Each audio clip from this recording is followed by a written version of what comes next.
Assalamualaikum warahmatullahi wabarakatuh. Apa kabar Anda semua? Semoga selalu dalam keadaan sehat. Ini hari Selasa, hari kedua dalam pekan ini. Dan saya berharap ini membawa kebaikan, keberkahan untuk kita semua. Saya akan mengajak Anda ngobrol kembali dengan manusia merdeka, Bung Said Didu. Assalamualaikum, Bang Said Didu. Waalaikumsalam warahmatullahi wabarakatuh.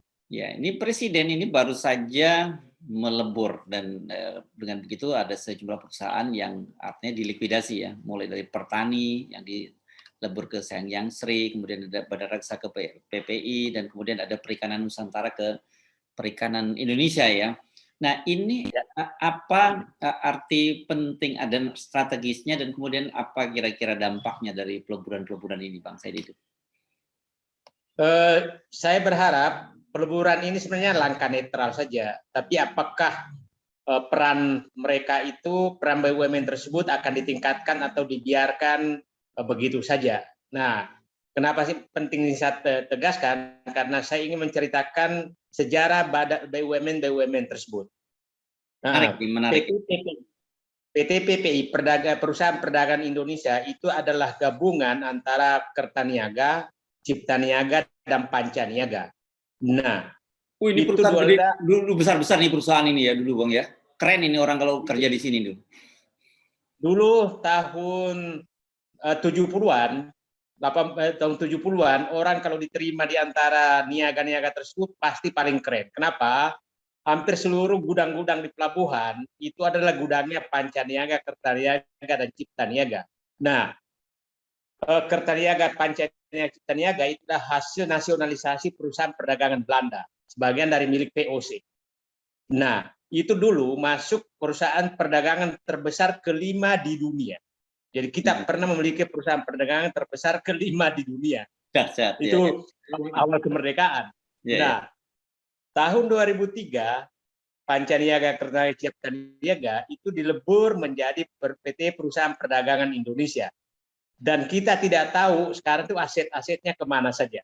Kita tidak tahu. Saya jujur baru kadang-kadang baru ngeh kalau ada BUMN yang namanya itu, Bang. Pasti Mas Hersu masih ingat lah, para raja-raja di kota-kota, apalagi yang ada pelabuhannya itu pasti kerjanya di Kertaniaga, Panca Niaga, Cipta Niaga. Kalau itu saya dengar. Kalau itu saya dengar, tapi kalau PPI Perdagangan Indonesia itu saya nggak dengar. Jujur aja, kiprahnya seperti apa saya nggak tahu.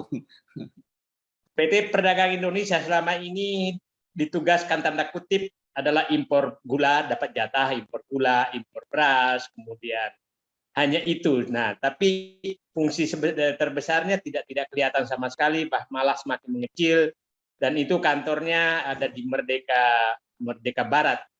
Setelah menjadi ini, jadi saya melihat semakin mengecil, sehingga hanya sebagai mohon maaf aja, lebih banyak sebagai alat, kan dia nggak punya modal, maka pada saat dia dapat jatah impor beras, impor sapi, impor gula, impor garam, itu biasanya pemodal yang datang. Jadi memang sebagai alat saja.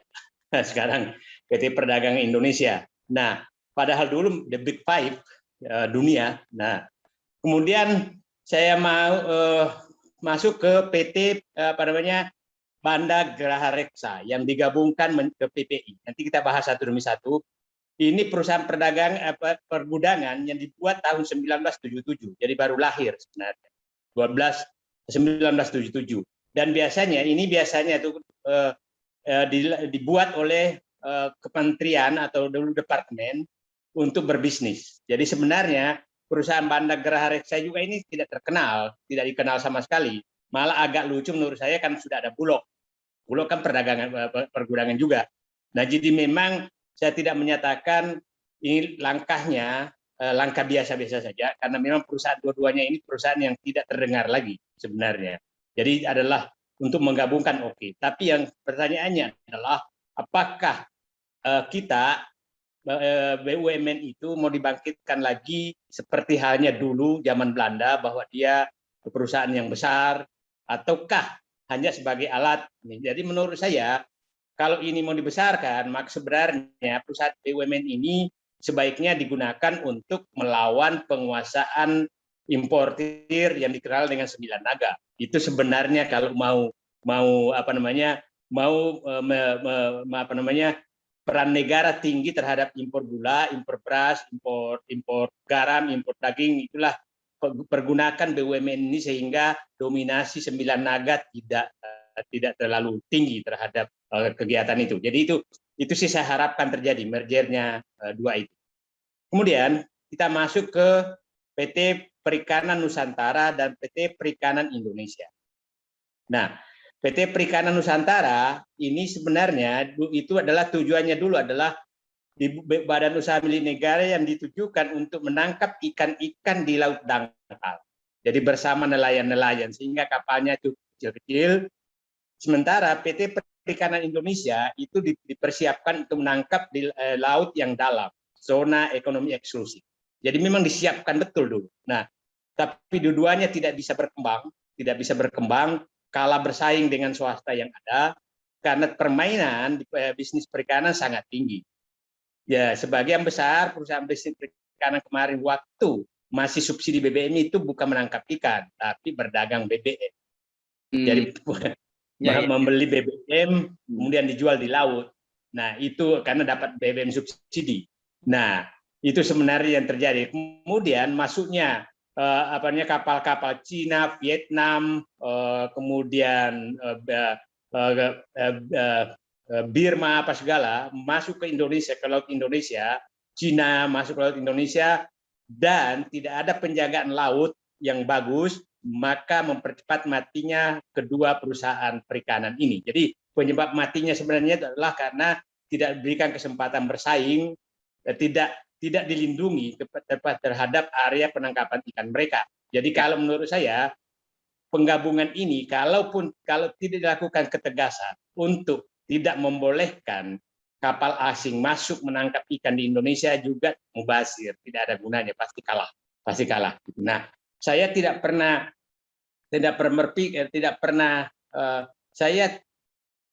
pernah melihat kebijakan untuk memihak kepada BUMN perikanan agar kita menjadi tuan rumah di negeri sendiri terhadap ikan-ikan yang ada di Indonesia. Hanya menyatakan terus ikan kita dicuri, tapi tidak ada langkah untuk menyiapkan alat tangkap yang baik. Nah, itu saya katakan kalau hanya menggabungkan maka itu dan tidak dilindungi bisnisnya, tidak dibantu untuk permodalannya, maka ini hanya menggabungkan dua perusahaan yang sebenarnya sudah mendekati mati juga dua-duanya. Nah, sekarang saya masuk ke perusahaan yang ketiga, Sanghyang Sri dengan Pertani. Dulu ketahanan pangan ini agar publik tahu ketahanan pangan itu dibangun lembaganya sedemikian rupa sehingga betul terjadi swasembada pangan.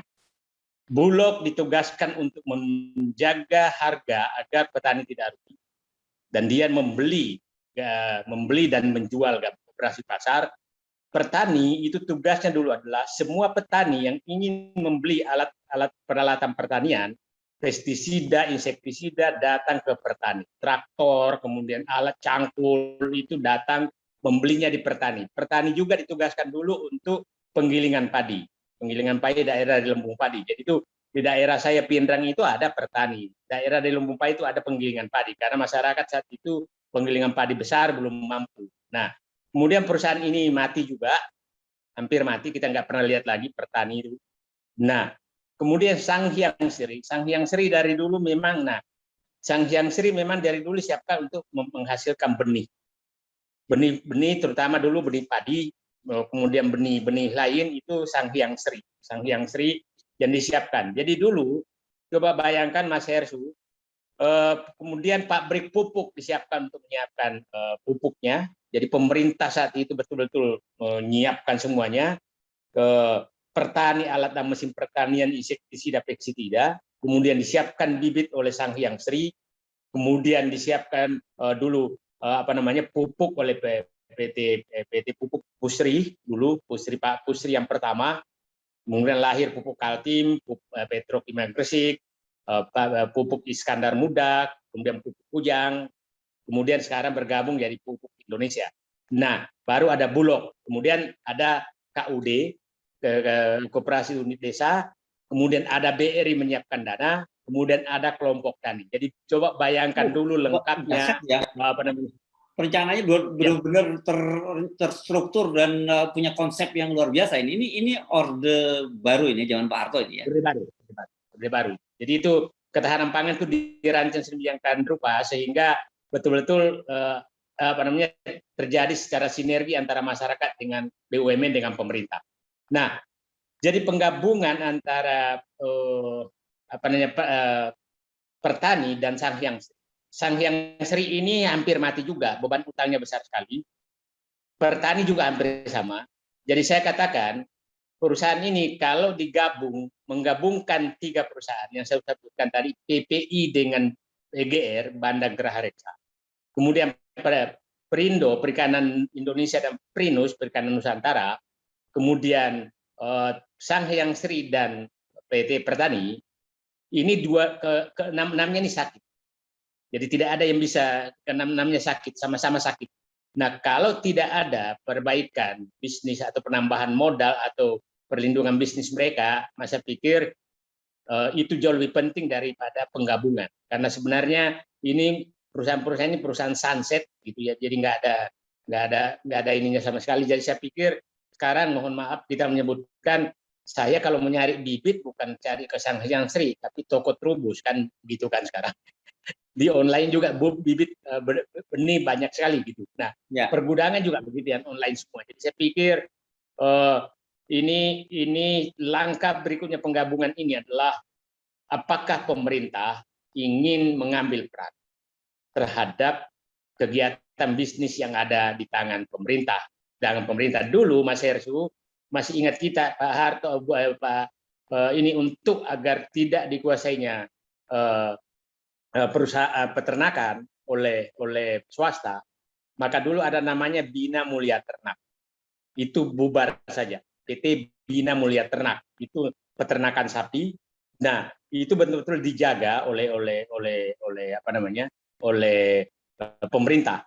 Nah, sekarang dulu unggas yang jadi masalah sekarang karena sekarang terjadi betul-betul monopoli oleh unggas ini karena mohon maaf ada salah satu perusahaan swasta Taipan sangat besar itu sudah monopoli betul mulai dari apa namanya DOC itu bibit apa namanya bibit ayam Ayam-ayam kecil itu ya. kecil, kemudian pakan hampir semua dari mereka, kemudian pasar juga dipegang mereka. Jadi yang hidup sekarang unggas itu adalah hanya peternak yang bermitra dengan konglomerat tersebut. Hanya perusahaan yang bermitra. Ya, ya. Bermitra itu nah, itulah kenapa kemarin saya agak ketawa waktu Bapak Presiden menyatakan bahwa menetapkan harga jagung 4.500 per kilogram, padahal yang diminta oleh peternak tersebut adalah kendalikan harga supaya margin bagi mereka ada, bukan jagung. Nah, karena begini, komponen utama peternakan itu adalah satu DOC, ya, kedua pakan. DOC itu Pakan bayi ternak ya, apa ayam-ayam kecil tadi ya. yang kecil, dan itu hanya mereka yang bisa bikin, dan harganya diatur. Kemudian setelah DOC itu adalah pakan ternak. Pakan ternak itu komponennya banyak. Salah satunya jagung. Jadi bukan berarti jagung. Nah, salah satunya jagung. Nah, kenapa jagung yang disentuh? Yang ketiga adalah harga jual. Harga jual. Jadi itu kan sebenarnya 3 komponen. Jadi sebenarnya kalau mau menghidupkan peternak, tidak ada masalah harga jagung tinggi, tapi harga jual tinggi. Harga DOC rendah, harga komponen turun. Yang menarik adalah kenapa harga jagung yang disentuh. Harga jagung ini terkait dengan petani jagung. Nah, petani jagung, tapi terkait juga dengan impor. Jadi masih saya ingat betul dulu sepertinya Bapak Presiden ini selalu menjadikan patokan harga itu harga impor, bukan harga produk petani. Pak Mas Hersu masih ingat dulu, ini terpaksa kita bahas nih, nggak apa-apa, karena supaya pandangan ke depan. Ingat dulu waktu menyatakan minta harga daging turun menjadi 80.000, masih ingat kan? Pada saat harga dalam negeri 120.000. Ternyata yang dilihat itu adalah daging kebo di India dan Malaysia. Nah, sehingga karena Presiden sudah keburu ngomong bahwa harga daging harus 80.000, maka terpaksa pasukan mencari impor daging kebo supaya bisa mencapai 80.000. Nah, saya takutnya dengan pernyataan Presiden bahwa harga jagung harus 4.500, maka importir langsung bahwa ini lahan bisnis, kita harus mencari jagung yang bisa dijual di 4.500. Itu saya takutnya pembisiknya itu adalah importir jagung. Nah, yang Anda ceritakan tadi itu semua yang Anda tadi kan yang tertata tadi itu terjadi di Indonesia atau di negeri Wakanda, Bang Saididu? Kok kayaknya terlampau indah sekali yang Anda ceritakan tadi tentang tertatanya semua, mulai dari pertanian, mulai dari benih sampai di ujungnya sampai penyuluh pertanian pun disediakan tadi itu. Jadi itu sangat tertata, Mas Hersu, dan itu di Indonesia di 9 Oh, di Indonesia ya? 90-an kita masih nikmati. Mas Hersu bisa bayangkan dulu, yang mendapat mobil hardtop itu dulu adalah Kepala Dinas Pertanian Tanaman Pangan. Toyota hardtop ya, Jeep Toyota hardtop ya. Mobilnya penyuluh pertanian itu dapat motor trail. Penyuluh pertanian dapat motor trail. Kemudian, bayangkan mobil Kepala Dinas Tanaman Pangan itu lebih bagus daripada mobil bupati. Lebih bagus daripada mobil bupati. Bupati apa waktu jatahnya ya? Kenapa? Mobil bupati apa jatahnya waktu pertanian? Dulu Toyota Kampas tuh ya tahu Pak, hardtop yang atapnya terpal kan. Oke ya. Kalah kelas ya dengan yang Kepala Dinas Tanaman Pangan tadi ya. Tanaman pangan hardtop itu maksudnya keras di atas gitu kan. Jadi tendanya besi gitu kan. Kalau ini adalah dulu Mas Hersu yang dapat hardtop itu adalah pimpinan proyek pembangunan irigasi dan Kepala Dinas Tanaman Pangan. Itu saking diperhatikannya pertanian gitu saat Pak Orde Baru. Jadi perlu kita ceritakan bahwa memang dulu tuh pertanian dan petani diistimewakan, dan seluruh pembangunan dulu adalah pembangunan irigasi, bukan pembangunan jalan tol, bukan pembangunan bandara, dan pembangunan KUD dulu BRI sampai desa-desa itu semua ke desa pembangunannya. Jadi kalau balik ke tadi yang topik kita membahas ada penggabungan di BUMN di 3 sektor tadi ya, ada perikanan, ada di pertanian dan perdagangan. Menurut Anda ini kira-kira apa dampaknya dan apa target yang ingin dicapai oleh pemerintah? Saya tidak berharap apa sedikit pun, karena saya tidak tahu mau diperankan apa badan usaha milik negara ini. Apalagi yang saya harap sebenarnya itu ada Bulog yang muncul sebagai induk perusahaan pangan, mengendalikan. Nah, saya tidak tahu apakah Bulog ini apakah akan diubah menjadi Badan Ketahanan Pangan sesuai Undang-Undang Pangan, sehingga dia mengambil kebijakan, atau tetap di BUMN kan. Nah, itu saya belum tahu, karena ini kan kalau saya katakan 3 perusahaan ini, Mas Hersu, ini kalau tidak diberikan peran, kalau boleh saya menitip peran agar diberikan peran. PPI setelah digabung Banda Geraha Reksa, maka ditugaskan untuk melawan para Taipan yang menguasai impor pangan. Itu saya berharap itu yang ya. Perikanan Nusantara dan Perindo itu betul-betul disiapkan untuk menangkap ikan di daerah-daerah ZOE dan Laut Indonesia, dan siapa yang mau bekerja sama boleh, dan sehingga kalau ini dibesarkan kan selalu menyatakan laut ikan kita dicuri. Nah, itu lebih penting, saya menunggu itu daripada hanya penggabungan administrasi, enggak penting-penting amat buat saya. Nah, yang ketiga tentang tadi petani yang sering. Ya. Nah, saya berharap pemerintah betul-betul dulu pemerintah itu menjadikan ini sebagai produsen alat dan mesin pertanian, kemudian pestisida, insektisida yang hampir semua dikuasai oleh mohon maaf aja impor dari asing. Nah, yang ketiga adalah alat dan mesin pertanian. Alat dan mesin pertanian diproduksi oleh petani. Jadi itu saya lebih penting perannya ditingkatkan, dan itu butuh kebijakan. Jadi kalau bagi-bagi traktor, ya traktornya petani lah, bukan traktornya milik swasta atau ditarik lagi. penggabungan ini adalah penggabungan administrasi yang tidak memberikan harapan apapun tanpa perubahan fungsi untuk terhadap BUMN ini agar dia menjadi betul-betul alat negara untuk menstabilkan pangan ke depan. Baik, terima kasih Bang Said Didu. Assalamualaikum warahmatullahi wabarakatuh. Waalaikumsalam warahmatullahi wabarakatuh.